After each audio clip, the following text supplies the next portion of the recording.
I should say, like, when we started SpaceX and Tesla, I mean, I really thought the probability of success was very low. And actually, the goal was to get the public excited about that and get NASA's budget increased. So that was actually the original goal. And then we came very close to both companies not succeeding in 2008. You know, we'd had 3 failures of the SpaceX rocket, so we were 0 for 3. We had the crazy financial recession. Pretty hard to raise money for a startup car company if GM and Chrysler were going bankrupt. Fortunately, at the end of 2008, the 4th launch, that was the last launch we had money for, worked for SpaceX, and then we closed the Tesla financing round, as you know, Christmas Eve 2008, last hour of the last day that it was possible. I would definitely advise people who are starting a company to expect a long period of quite high difficulty. Yeah. And it can be very, very painful for several years. We have the most advanced rocket engine that's ever been designed. There's a lot of components and a lot of unique materials. So we had to invent several alloys that don't exist in order to make this engine work. It's the first engine that's actually better than the Russian RD engines, which were amazing design. You've got propellant and hot gas flowing simultaneously to so many different places on the engine, and they all have a recursive effect on each other. I've often said prototypes are easy, production is hard. It's quite hard to control. There's a reason no one's made this before. If the output is more valuable than the inputs, which is really, that's profit. Like, the output's more valuable than the input, that says you have a useful company. If you can come up with something like that, your business will be successful for sure. Maybe analogous to what they say about, you know, if you're in a race, Yeah. Don't worry about what the other runners are doing. Yeah. Just run. Yeah. If your customers love you, your odds of success are dramatically higher. Yeah. It's so rare that you can buy a product and you love the product when you bought it. There are very few things that fit into that category. Basically, if you get it such that your customers want you to succeed, then you probably will. I'm reasonably happy with how things turned out. When I was in college, I just thought, well, what are the things that are most likely to affect the future of humanity, just at a macro level? And it just seemed like it would be like the internet and sustainable energy, making life multiplanetary, and then genetics and AI. I really want to make sure that there is a good future for humanity, and that we're on a path to understanding the nature of the universe. The meaning of life, why are we here, how do we get here? A lot of things I learned in college actually were pretty helpful. I mean, I think the physics approach to thinking is very good, like the first principles approach.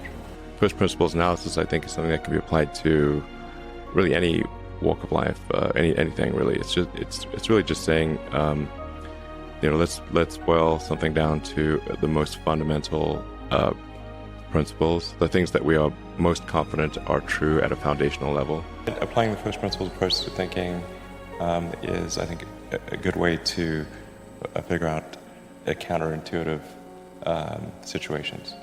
So that was really a helpful thing to learn. And then another good physics tool is thinking about things in the limit. If you take a particular thing and you scale it to a very large number or to a very small number, how do things change? Initially, the goal was just to make enough money to pay the rent. It wasn't to do anything beyond that. Anything to do with software is a low capital endeavor. So I didn't have any money. At software, you can just write, like, by yourself.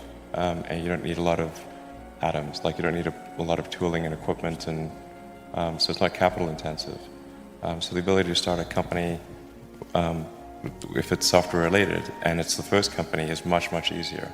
Well, I think the most remarkable thing that we do have today is the internet and access to all the world's information from anywhere.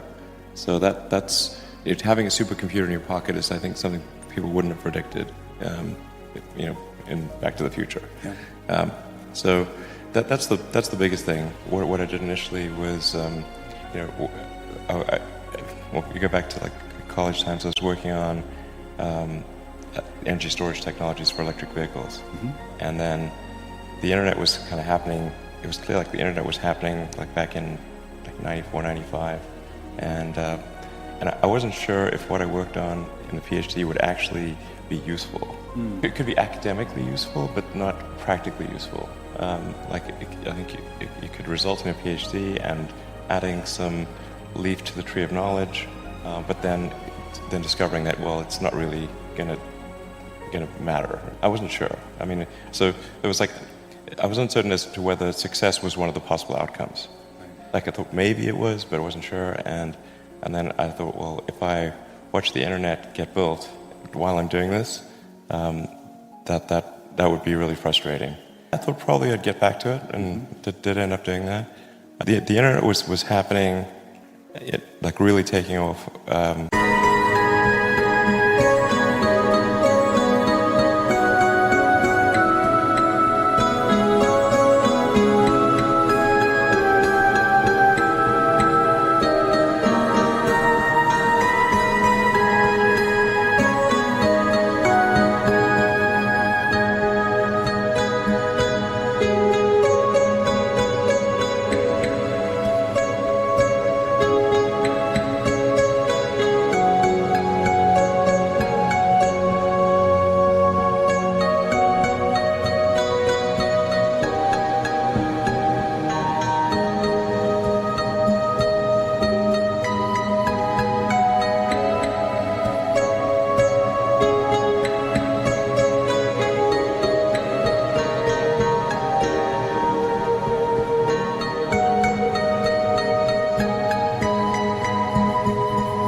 Although most people weren't aware of it in '95.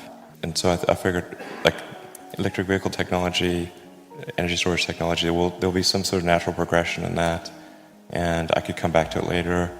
But the internet, was really, that was the moment to really do something. Until Netscape went public, I think at the end of '95, nobody even thought there was, like, you could make a valuable company on the internet. So it was really from the perspective of, it wasn't like, oh, I want to make a bunch of money. It was actually it's like, oh, I want to just be a part of building this thing that I thought was like a nervous system. Like you'd send letters, like that, on paper. And with the internet, anyone who had a connection anywhere in the world would have access to all the world's information, just like sort of a nervous system. So humanity was effectively becoming a superorganism, and qualitatively different than what it had been before. And so I wanted to be part of that. But the precursor to SpaceX was not, the idea wasn't really to create a company. It was to try to figure out why we hadn't sent people to Mars. In *69, when people first landed on the moon, if you'd asked the public what would the situation be in 2015, I think they would imagine that we would have a base on the moon, a base on Mars, and be all over the solar system by now. I was sort of thinking, well, is there some way to reignite the dream of Apollo? But in the beginning, I thought it was a question of will. But I actually think that my original premise was wrong. We had not lost the will to explore, but people did not think there was a way. And if people don't think there's a way, then they won't bash their head against the wall continuously. They'll sort of give up. If you're trying to convince the public to do something, you have to say, okay, how's this going to read? And what message are we going to try to convey? What will people respond to? What would I respond to if I was, sort of an objective?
trying to change people's minds or get people fired up about something, then you got to think, okay, what's that message? What's going to get them really excited? If we can send a small greenhouse to the surface of Mars, this will be the first life on Mars, as far as we knew, furthest that life's ever traveled. You have this great shot of green plants on a red background, and I thought, well, that maybe that would get people excited about sending people to Mars. So I would say I'm motivated by curiosity more than anything, and just a desire to think about the future and not be sad. You know, there are certainly some big risks that humanity faces. Population collapse is one of the biggest threats to the future of human civilization, and that is what is going on right now. There's a lot of discussion of like this problem or that problem, and a lot of people are sad about the future, and that they're pessimistic. I don't care about optimism or pessimism. We're going to get it done. AI and robotics will bring out what might be termed the age of abundance. I'm not saying that I have some certain answer to that risk, but this really will be a world of abundance. Any goods and services will be available to anyone who wants them. It'll be so cheap to have goods and services, it'll be ridiculous. I can't emphasize that enough. So long as we push hard and are not complacent, the future's going to be great. Don't worry about it. I mean, worry about it, but if you worry about it, ironically, it will be a self-unfulfilling prophecy.